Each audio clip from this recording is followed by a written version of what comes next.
이 세상의 진짜 모습이 무엇이겠습니까? 그것은 바로 이 세상은 온통 투쟁, 싸움으로 되어 있다라고 하는 사실입니다. 죄와 싸우는 것이 순간마다 일어나고 있고요. 특히 죄의 유혹과 싸우는 싸움은 참으로 이기기가 어렵습니다. 그뿐만이 아니라 여러 가지 수없이 많은 질병과의 싸움이 있고 또 문제와 저주와의 싸움도 있는데 이런 문제들도 정말 다양합니다.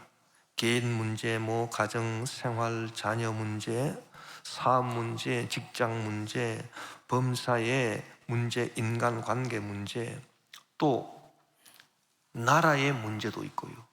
나라에 문제가 있으면 내 개인이 평안할 수가 없고 또 이 세상의 어느 한 지역에 분쟁이 있으면 그것이 즉각적으로 우리의 삶에 또 영향을 미치고 세계 문제 또 기후온난화로 인한 이 기후 문제가 또 보통이 아니고 여러 가지 환경 오염물질, 미세 플라스틱 등으로 인한 환경 문제 자무지간 문제도요 그렇게 문제가 많을 수 없고 이 다람쥐 쳇바퀴 돌듯이 문제가 돌아가면서 계속해서 우리의 삶에 생기고 있어요. 뿐만 아니라 악한 자들이 이 세상에 있어서 많은 문제를 일으키기 때문에 끊임없이 악한 자들과 싸워야 되고 또 세상 권세들도 서로 싸우고 있고 악한 영들과도 우리가 싸워야 합니다. 에베소서 6장 12절에 우리의 시름은 혈과 육을 상대하는 것이 아니요 통치자들과 권세들과 이 어둠의 세상 주관자들과 하늘에 있는 악의 영들을 상대함이라고 말했고 급기야는 우리가 이 사망 권세와 또 싸우는 거예요. 그래서 우리의 삶 자체가 그야말로 쉴 새 없는 투쟁의 연속이다. 아마 우리가 살아가는 이 땅에서 어떤 평화와 안식을 누릴 수 있다면 그런 평화와 안식은 어떤 것일까? 전장에 나가서 총을 가지고 전투에 임하는 군인들이 이제 잠깐 참호해서 휴식을 하면서 식사를 하는 그런 것이 아니겠느냐. 그렇게 생각될 만큼 이 땅에는 문제, 서로 싸우는 투쟁이 끊임이 없단 말입니다. 우리가 성경에 보면 참 고난을 많이 받은 사람으로서 고난의 대명사라고 하는 욥이라고 하는 사람이 있지 않습니까? 이 욥이라고 하는 사람이 자녀들이 다 몰살을 당하고 그리고 자기 재산이 다 강도들에게 빼앗기고 또 주위 친구들이 다 떠나고 자기 사랑하는 아내도 자기에게 참 악담을 퍼붓고 떠나가고 자기 몸에는 악성 종기가 나서 가려워서 견딜 수 없고 기관장으로 몸을 긁고 있으면서 뭐라고 탄식을 하느냐. 낮에는 이렇게 고통스럽지만은 저녁이 오고 밤이 오면 혹시 쉴 수가 있을까? 그런데 그렇지 않다. 저녁이 오고 밤이 와도 고달픈 밤이 내게 작정되어 있다. 그렇게 탄식을 했어요. 욥기 7장 1절에서 3절에 보면 이 땅에 사는 인생에게 힘든 노동이 있지 아니하겠느냐. 그의 날이 품꾼의 날과 같지 아니하겠느냐. 종은 저녁 그늘을 몹시 바라고 품꾼은 그의 삭을 기다리나니 이와 같이 내가 여러 달째 고통을 받으니 고달픈 밤이 내게 작정되었다. 참 이 욥의 고백을 보면 탄식을 보면 우리가 이 욥과 같은 고난은 당하지 않는다 하더라도 그 고난의 본질의 정도는 차이가 있다 하더라도 아마 우리도 고난을 당하게 되면 고달픈 밤이 내게 작정되었다 그렇게 탄식하지 않을까 그런 생각이 들어요. 또 욥이 어떻게 고백하냐 하면 그러면 내가 아예 잠을 들어버리면 이 잠자리에서는 그래도 내 시름을 잊어버리고 불안을 덜어낼 수가 있을까? 그런데 그렇지도 않다. 내가 잠을 들어도 악몽을 꾸게 되고 내가 괴롭다, 불안이 가시지 않는다, 또 그렇게 탄식을 했어요. 욥기 7장 13절 14절에 보면 혹시 내가 말하기를 내 잠자리가 나를 위로하고 내 침상이 내 수심을 풀리라 할 때에 주께서 꿈으로 나를 놀라게 하시고 환상으로 나를 두렵게 하시나이다. 악몽을 또 꾼다는 얘기예요. 그래서 꿈에서도 자기가 쉴 수 없고 불안하다. 정말 참 기가 막힌 탄식이죠. 욥은 급기야 자기의 생일까지 저주하면서 탄식을 합니다. 내가 왜 이 세상에 태어났나? 차라리 태어나지 않았으면 이런 문제, 고난을 겪지 아니했을 것을. 욥기 3장 26절에 나에게는 평온도 없고 안일도 없고 휴식도 없고 다만 불안만이 있다. 그렇게 탄식을 했어요. 우리가 욥의 이 탄식을 우리가 참 정도의 차이는 있지만 그런 유사한 탄식을 우리가 문제를 당하고 고난당하는 이 세상에서 하지 않겠는가 그렇게 생각합니다. 그런데 이 모든 고난의 그 불안과 탄식과 괴로움, 이것이 왜 사라지지 않느냐 하면 모든 투쟁에 있어서 승리가 없기 때문이에요. 우리가 모든 싸움에서 승리를 한다면 죄와의 싸움이나 죄의 유혹과의 싸움이나 여러 질병과의 싸움이나 문제와 저주와의 싸움이나 악한 자들, 세상 권세, 악한 영들과 사망 권세와 싸워서 이기는 그런 승리가 있다면 우리가 이런 괴로움과 불안에 시달릴 리가 없다는 거예요. 그래서 승리를 하면 되는데 이런 승리가 어디 있겠느냐? 그것이 문제겠죠. 그런데 성경은 우리의 믿음이 세상을 이긴다 그렇게 가르쳐주고 있어요. 요한일서 5장 4절에 무릇 하나님께로부터 난 자마다 세상을 이기느니라.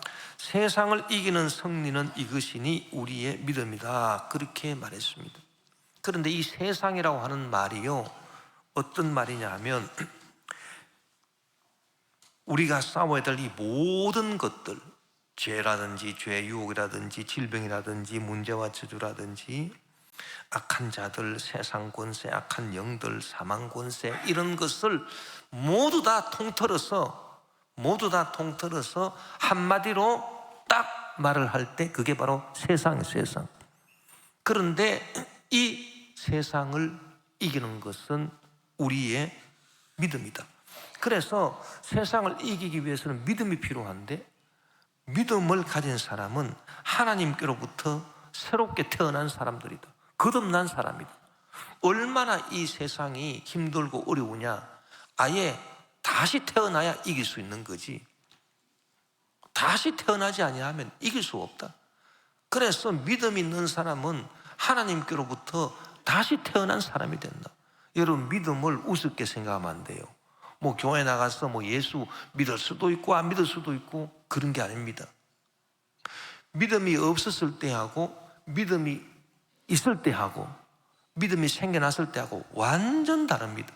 믿음이 없을 때는 내가 거듭나지 못한 거예요. 이 육신의 몸으로 그대로 살아가면서 이 세상, 이 고난, 이 환난, 문제, 괴로움, 질병 이길 수가 없어요. 그러나 우리가 하나님에 대한 믿음을 가지게 되면 믿음은 우리를 하나님 안에서 새로 거듭나게 하는 줄 믿습니다. 그래서 우리가 하나님 안에서 새로 태어났기 때문에 그 어떤 고난, 모든 고난이 다 뭉쳐있는 이 세상을 우리가 이길 수가 있다, 그렇게 말하고 있는 것입니다. 히브리서 기자는 아브라함, 사라, 이삭, 야곱, 요셉, 모세, 기드온, 바락, 삼손, 입다, 다윗, 사무엘, 선지자 이런 사람들을 믿음의 위인으로 언급하면서 그들이 다 이겼다 그렇게 말하고 있어요. 히브리서 11장 33절 34절에 보면 그들은 믿음으로 나라들을 이기기도 하며 의를 행하기도 하며 약속을 받기도 하며 사자들의 입을 막기도 하며, 다니엘 같은 사람, 불의 세력을 멸하기도 하며 칼날을 피하기도 하며 연약한 가운데서 강하게 되기도 하며 전쟁에 용감하게 되어 이방 사람들의 진을 물리치기도 했다. 그래서 믿음의 위인들은 세상을 결국 이겼다, 그렇게 결론을 내리고 있습니다. 세상에서 어려움과 고난을 당하지 않는 게 아니라 너희가 세상에서는 환난을 당하나 담대하라, 내가 세상을 이기었노라. 그 믿음이 있는 사람은 이렇게 세상을 이겼다는 얘기예요. 그런데 오늘 본문 말씀에 보면은 우리가 세상을 또 넉넉히 이길 수가 있는데, 이건 그냥 이기는 것도 아니고 넉넉히 이기는 것인데, 하나님의 사랑으로 말미암아 우리가 세상을 넉넉히 이긴다, 또 그렇게 오늘 본문이 말해주고 있습니다. 오늘 본문 로마서 8장 36절 37절에 보면 기록된 바 우리가 종일 주를 위하여 죽임을 당하게 되며 도살당할 양같이 여김을 받았나이다, 함과 같으니라. 얼마나 문제가 많고 괴로우면 그 모습을요 도살당할 양처럼 그렇게 표현을 했어요. 도살당할 양같이 여김을 받았습니다. 그러나 이 모든 일에 우리를 사랑하시는 이로 말미암아, 하나님의 사랑으로 말미암아 우리가 넉넉히 이기느니라, 그렇게 말하고 있어요. 그래서 우리가 이 세상을 이기는 것이 믿음이고 하나님의 사랑이란 말이에요. 이 두 가지란 말이에요. 그러면 이 두 가지를 종합을 해보면 어떤 결론이 나옵니까? 세상을 넉넉히 이기는 것은 하나님의 사랑에 대한 믿음이다.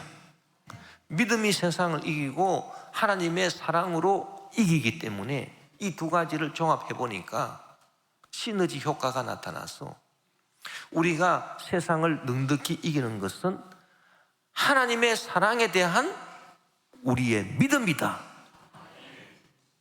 할렐루야. 이게 결론입니다.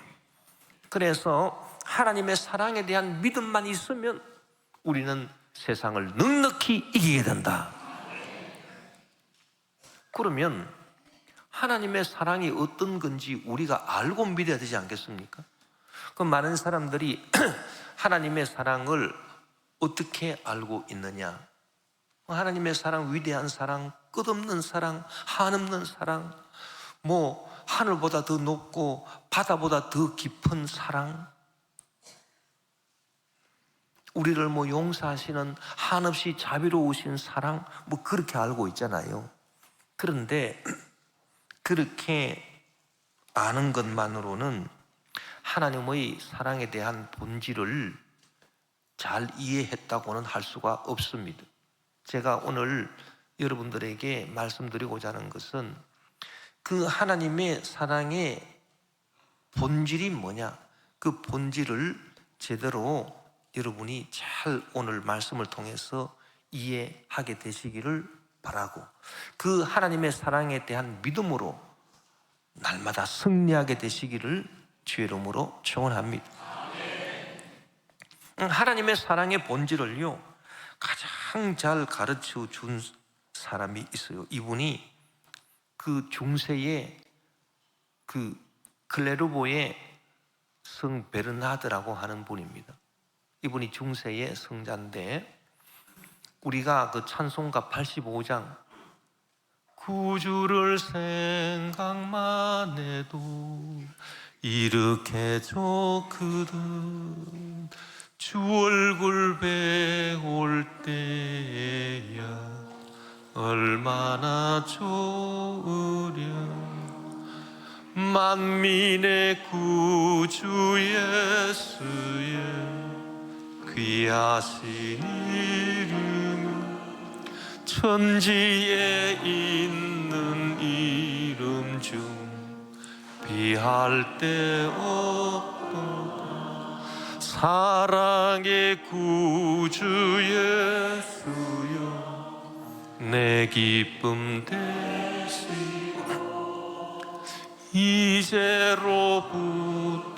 영원히 영광이 되소서. 이 찬송가 85장을 작사한 분이에요.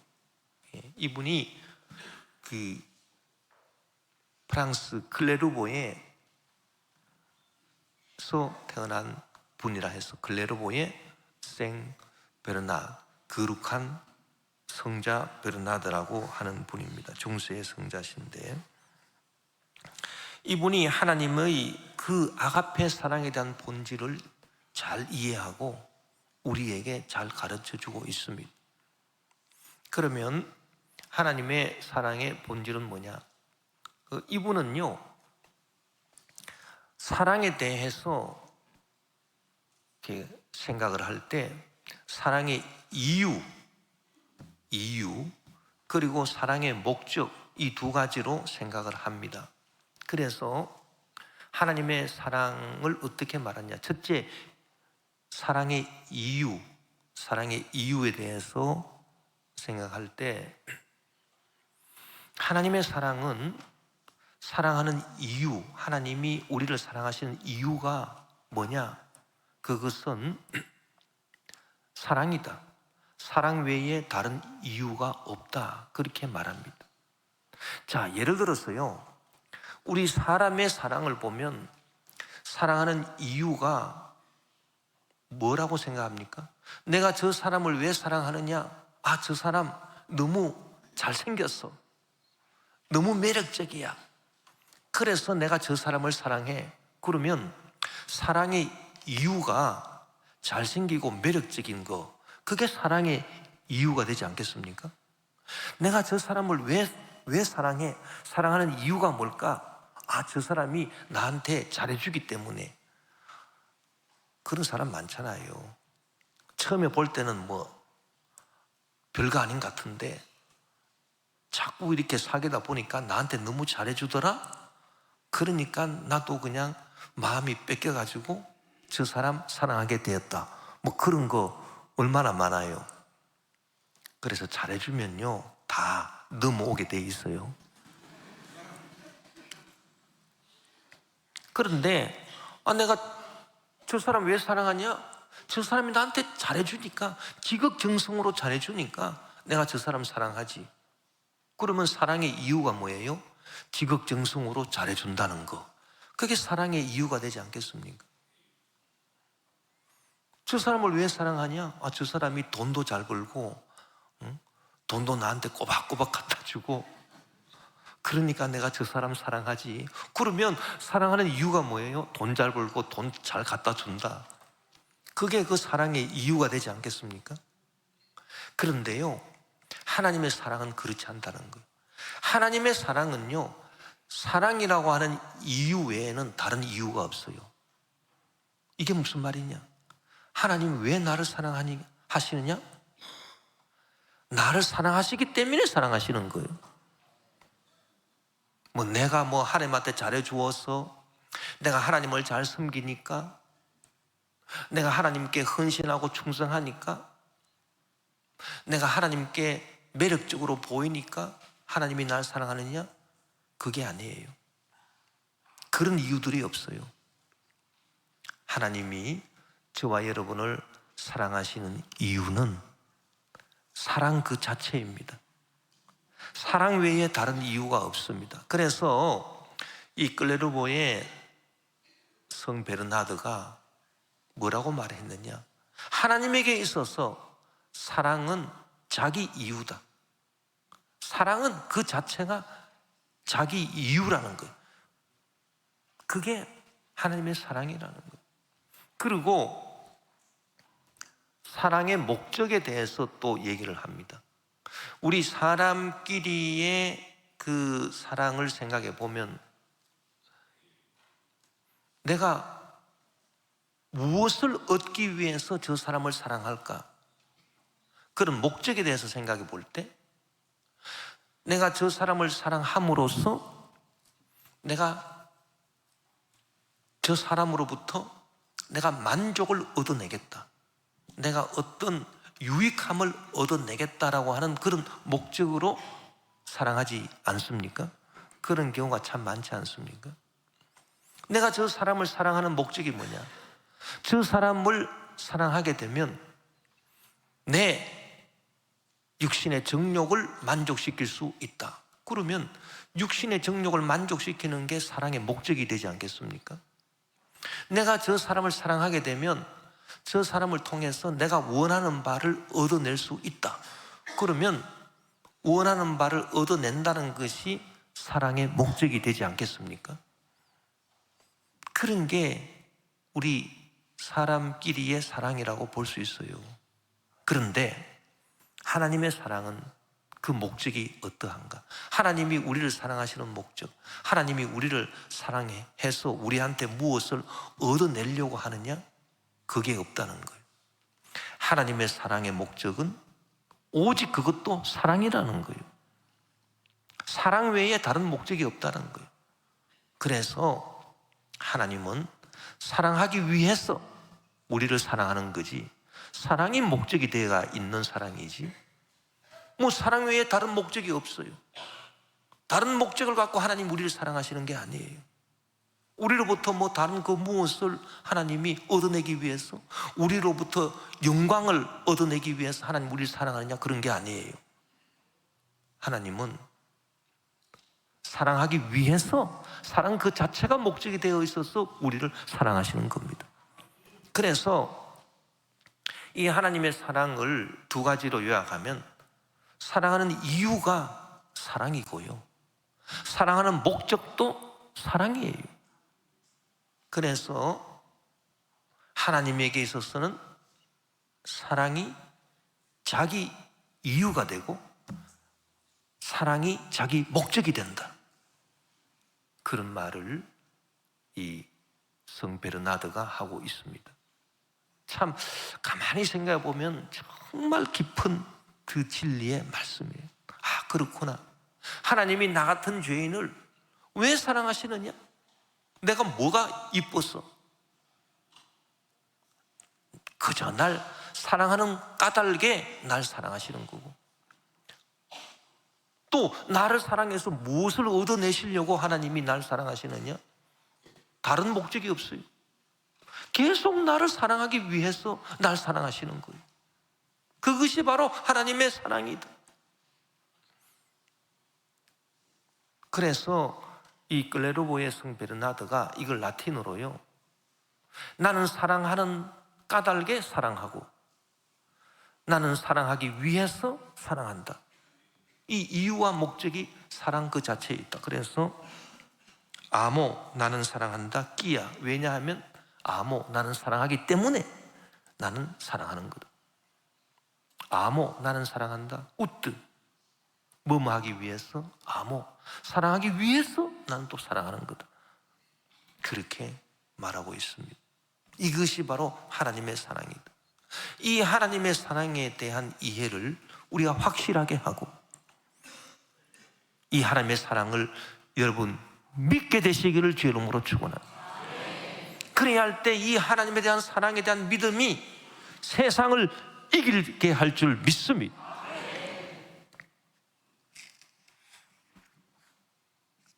그래서 우리가 가만히 우리의 삶을 한번 살펴보면요, 야, 하나님의 이 사랑과 비슷한, 사랑하기 때문에 사랑하고 사랑하기 위해서 사랑하는, 사랑 외에는 다른 목적이 없는, 사랑 외에는 다른 이유가 없는, 그 자체가 목적이 되어 있고 그 자체가 이유가 되어 있는 그런 활동이 인간의 활동에서, 여러 활동 가운데서 뭐 혹시라도 발견될 수 있겠는가, 그렇게 우리가 한번 생각을 해보면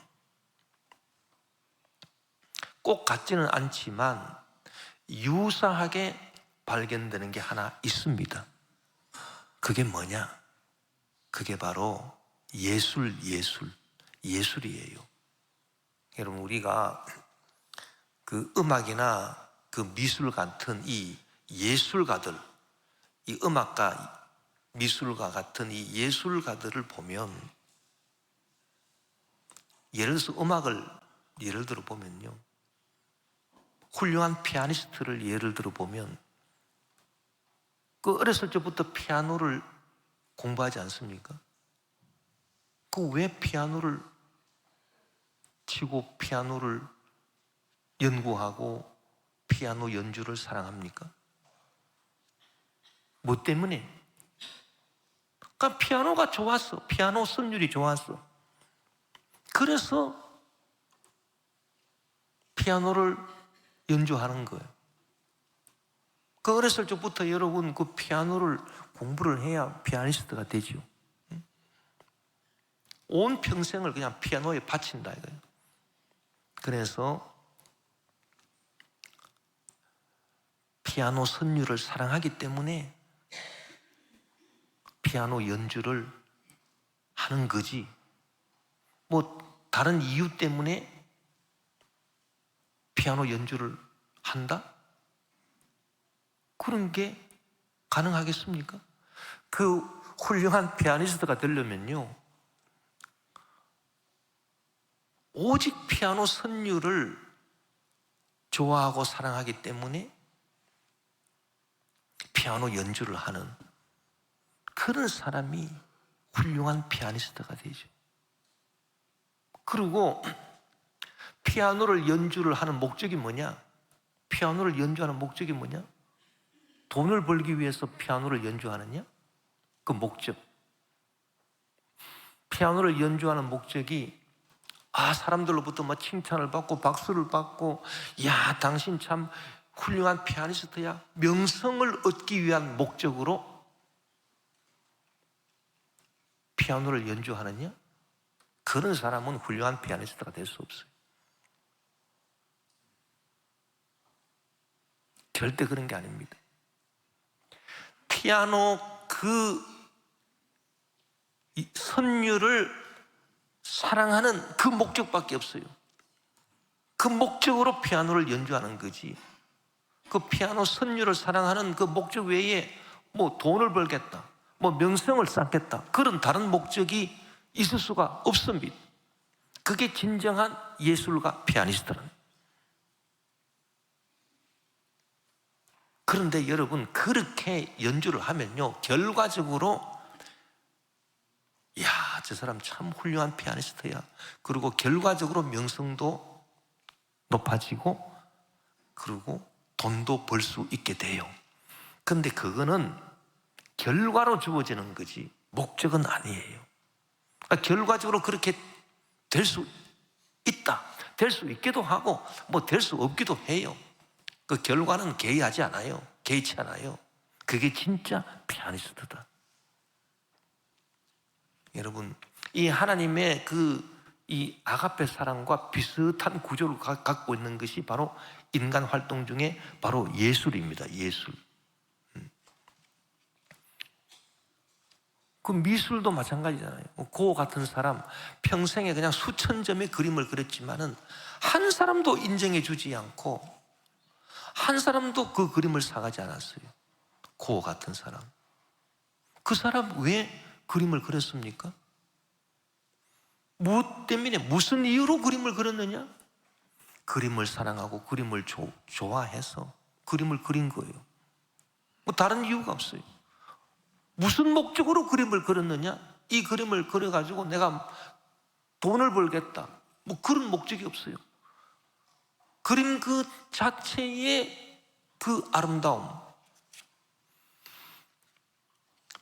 빛의 변화에 따라서 그 변화하는 색의 흐름을 포착하고 그 색의 흐름을 포착하고 자기의 그 심경을 표현하는 그 아름다움 표현하는 그 자체가 목적이지, 그림 자체가 목적이지, 그림 외에 뭐 다른 목적, 내가 이 그림을 그려가지고 뭐 돈을 벌어가지고 뭐 내가 잘 살겠다, 뭐 내 명성이 높아지겠다, 그런 목적이 없습니다. 그래서 위대한 화가가 된 거 아니겠습니까? 사람들이 아무도 알아주지 않았죠. 그러나 때가 되니까 이 사람이 진정한 예술가야. 그게 바로 참된 미술이다, 그 말이죠. 여러분, 우리가 이 하나님의 그 아가페 사랑과 유사한 구조를요, 우리가 어디에서 발견할 수 있느냐? 이렇게 음악과 미술 같은 이 예술에서 우리가 발견할 수 있어요. 자, 이제 우리의 신앙생활이 어떻게 업그레이드 돼야 되느냐, 이게 중요합니다. 이 신앙생활을요, 여러분이 업그레이드 시켜야 돼요. 자꾸 이렇게 컴퓨터만 업그레이드 시키는 게 아니고 우리의 신앙도 업그레이드 시켜야 된다. 어떻게? 따라합시다. 예술적인 신앙으로 업그레이드 시켜야 된다. 그러면 이게 무슨 말이냐? 하나님이 우리를 사랑하는 까닭에 사랑하시고, 사랑하기 위해서 사랑하시고, 사랑 외에 다른 이유도 없고 사랑 외에 다른 목적도 없이 하나님이 나를 사랑해 주셨다. 그와 마찬가지로 나도 하나님을 어떻게 사랑해야 되느냐? 사랑하는 이유가 뭐냐? 하나님 왜 사랑하느냐? 하나님이 나한테 구원을 주시기 때문에 나를 치료해 주시고 나한테 복을 주시기 때문에 내가 하나님 사랑한다, 그게 아니에요. 나도 하나님을 다른 이유가 없어요. 그저 하나님이 좋고 그저 하나님이 사랑스럽고, 그래서 사랑하기 때문에 하나님을 사랑하는 저와 여러분이 되시기를 주 이름으로 축원합니다. 그리고 하나님을 사랑하는 목적이 뭐냐? 내가 하나님을 사랑하는 목적이 뭐냐? 내가 하나님을 사랑해서 내가 하나님으로부터 내가 복을 얻어내겠다, 내가 하나님으로부터 축복을 얻어내겠다, 어떤 유익을 얻어내겠다, 기도 응답을 내가 기필코 받아내겠다, 그게 목적입니까? 그게 아니라는 거예요. 그게 아니라 하나님을 사랑하는 목적이 뭐냐? 하나님 사랑하는 것 외에 다른 목적이 있을 수가 없다는 겁니다. 그게 바로 내가 하나님 사랑하는 목적입니다. 그래서 나도 하나님이 그렇게 하셨듯이 나도 하나님을 사랑하기 때문에 사랑하는 거고, 하나님을 사랑하기 위한 목적으로 하나님을 사랑하는 거지 다른 이유나 다른 목적이 없다. 여러분, 그렇게 하나님을 사랑하시겠습니까? 그렇다면은 여러분의 신앙생활은요, 예술적 경지에 올라간 업그레이드된 신앙이란 말이에요. 이 신앙이 참으로 우리에게 필요한 신앙이다. 이것이 바로 사랑으로 역사하는 믿음이다. 갈라디아서 5장 6절에 그리스도 예수 안에서는 할례나 무할례나 효력이 없으되 사랑으로서 역사하는 믿음뿐이니라. 이런 사랑으로 여러분이 하나님을 믿고 나아간다면 그 신앙이야말로 위대한 신앙이다. 예술적 경지에 올라간 신앙이다. 우리가 이제 일상생활에서 여러 가지 얘기를 할 때, 야, 저 사람 예술적 경지에 올라갔네? 그 예술적 경지에 올라갔다라고 하는 게 바로 그런 거예요. 그 자체가 좋아가지고요, 그 자체에 팍 파묻힌 사람, 그런 사람은 무슨 활동을 하든지 예술적 경지에 올라간 거예요. 그 자체 외에 자기가 지금 무슨 일을 하든 그 일 외에 다른 이유도 없고 다른 목적도 없어요. 그러면 그 사람은 예술적 경지에 올라간 사람. 그 한때 이 프랑스 축구가 세계를 제패했지 않습니까? 1998년에 월드컵에서 승리를 했는데, 그때 사람들이 그 프랑스 축구를 보고 예술 축구다, 아트 사커다, 그렇게 말을 했거든요. 그건 뭐냐? 축구를 왜 하느냐? 이기기 위한, 이기는 목적으로 축구를 했느냐? 그게 아니에요. 축구하는 목적이 뭐냐? 축구 그 자체가 목적이에요. 예술적 경지에 올라가. 그래서 그것을 예술적인 축구다, 아트 사커다, 그렇게 말하지 않았습니다. 여러분, 우리가 이 예술적 신앙을 가지고 나아가는 이 신앙의 업그레이드가 참 중요합니다. 우리가 성경에 보면요, 이런 예술적 신앙을 고백한 사람들이 있습니다. 대표적인 사람이 누군지 아십니까? 사드락, 메삭, 아벳느고 같은 사람입니다. 이 사람들이요, 그 느부갓네살 왕이 만든 큰 신상에 절을 해라, 절을 안 하면 다 풀무불에 던진다. 절을 안 했습니다. 잡혀왔습니다. 왜 절하지 않느냐? 지금이라도 기회를 줄 테니까 절을 해라. 그럴 때 이 세 사람이 뭐라고 얘기합니까? 왕이시여, 왕께서 우리를 풀무불에 던져 넣으시면 하나님께서 우리를 구원하실 줄 믿습니다. 그러나 하나님이 우리를 구원하시지 않는다 하더라도, 않으신다 하더라도 우리는 절을 할 수가 없습니다. 이게 뭡니까? 하나님을 믿고 사랑하는 목적이 그 사랑 그 자체에 있는 거지. 하나님 사랑하는 그 자체에 있는 그게 내 목적이지, 우리 목적이지. 뭐 우리가 구원받기 위한 목적을 갖고 하나님 믿고 사랑하는 게 아니다, 그 얘기 아니겠습니까? 하나님 사랑하는 것 자체가 목적이기 때문에 뭐 사랑이 목적이에요. 그 풀무불에서 타서 죽는다 하더라도 그 사랑으로 죽으니까 뭐 다른 목적이, 뭐 구원받는 게 목적이 아닙니다. 우리는 하나님 사랑하는 그것이 하나님 사랑하는 목적이에요. 그러니까 풀무불 가운데서 우리를 구원하실 줄 믿지만 구원하시지 않는다 하더라도 우리는 절할 수가 없습니다.